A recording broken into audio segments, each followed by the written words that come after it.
Hi everyone, I'm Professor Tarhan and I'm going to speak to you for a few minutes about the importance of contract law in society, in our everyday lives, and our business lives, and help you understand a bit why contracts matter so much and always really have, and it's an important specific subject that you need to study in a legal studies curriculum. First of all, a contract is a legally enforceable agreement between two or more parties. There is no maximum, but the legally enforceable part is the most important element.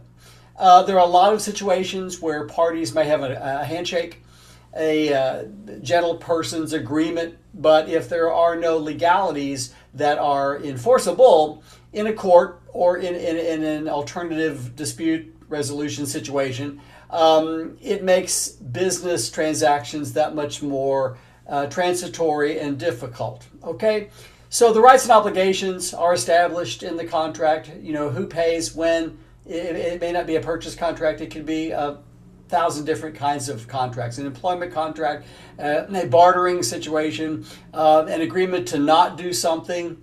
But the rights and obligations are laid out in the written contract. And written contracts are always best to have. But you've also got remedies available if one or both parties fail to perform the duties that are in the contract. They govern our personal transactions and our business transactions. We've got employment contracts, we've got purchase contracts, we buy houses, we buy cars. So there's a world of contracts. A lot of times it's through negotiation in terms of bigger ticket items like real estate, but also when we buy smaller ticket items, maybe on Amazon Prime, or when we buy something in retail, where we may not even sign the actual written contract and negotiate the terms. But those kinds of contracts, called commercial contracts, are still enforceable generally if they're signed in good faith, and the lawyers that have drafted them have hammered out the terms. So the legally enforceable part, we cycle back to that because you've got your rights and obligations laid out for you. And the best contracts are clear. You know, courts won't like to enforce contracts where businesses have tried to take advantage of consumers with gotcha clauses in them, or, we all talk about, read the fine print in a contract, and we do have a duty of due diligence to review contracts before we sign them and understand the terms. But if there are hidden things in there, or if one party is operating in bad faith or coming from a place of misrepresentation or fraud, or they're what the courts will call unconscionable, then the legal enforceability may be at question, and there may be an option for remedies for things like breach. Okay? So the contracts that we have in the world create the expectations of the parties. There are all kinds of conditions in contracts, when we're supposed to start doing something or stop doing something. Those are called conditions precedent and subsequent. Things like your rent is due on a certain day of the month, and if you don't pay it by a certain day of the month, then a late fee might be added on. Or you have another example when your duty to stop doing something would be a separation agreement where one party pays alimony unless and until the other party sells the marital home or gets remarried. So there will be conditions in contracts that explain when the expectations and the duties and the obligations begin and end. Those are called conditions precedent and conditions subsequent, and you'll study all that if you and when you take a contracts course. Okay. It reduces uncertainty. We know what's expected of us in a contract. It's not that difficult in a sales contract. We know what we're buying, and we know what we're paying, and what the interest rate might be, and when the payments are due, and when the final payment is due, and are there prepayment penalties. So a lot of situations might have some uncertainties in terms of unexpected or unanticipated events. So you put that in the contract to reduce your uncertainty. You put liquidated damages clauses, which doesn't mean you put them in a blender. That means you predetermine what the damages will be if there's a breach. Or you put in the contract penalty terms so that there's no uncertainty about what will happen if one party breaches the contract.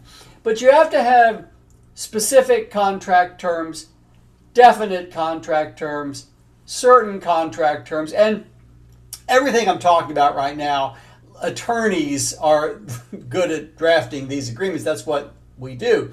So the uncertainty part, it will depend on the terms that the lawyer can put in language that the parties will understand. Okay. Also, economic growth, investment opportunities. We need certainties in business. They're not that common. But when you have the contract in place and you know what your expectations are, what your duties are, what your rights are, what your obligations are, it helps to have confidence in the economic growth and investment opportunities that are out there. Okay, so contracts are good for business. That's kind of what that term means. It does build trust in commercial relationships. If you're operating in good faith with full disclosure, when you enter into an agreement with the other party or parties, then that trust factor enhances the commercial viability of the transaction. It enhances the good faith between the parties. And, when you have trust in any relationship, particularly a business relationship, a good, solid, well-drafted contract can enhance that and help that trust to grow. So here's a bit more. The contracts will, as I aforementioned said, define your responsibilities and your performance duties or standards or obligations. The financial and legal risks, parties need to understand what they're risking. And when we talk about business contracts, we're talking a lot about inventory and equipment and larger amounts that businesses will transact with. And so they have to understand what the financial and legal risks are going to be, because they need that for their financial planning and for their business planning. Terms for dispute resolution, as I said before too, you might put something called a forum selection clause in a contract that says, if we end up having to litigate this matter, here's the court we will do it in. Or we hereby will agree to mediate or arbitrate or negotiate. And those are called alternative dispute resolution mechanisms. So that might be the option.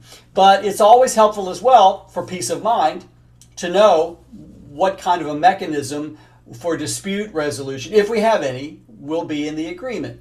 It helps prevent misunderstandings and conflicts. That's back to kind of recycling what I've been saying throughout this short video, is that you need to have clarity and conciseness and an understanding of the terms so that you can avoid, miscommunication is maybe the main cause for conflicts in business contracts sometimes. So the better drafted the agreement is, the less risk of misunderstandings and conflicts.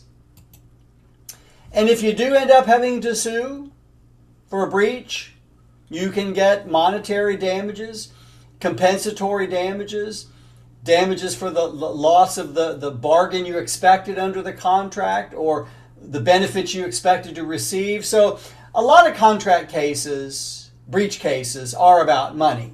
The parties want monetary relief.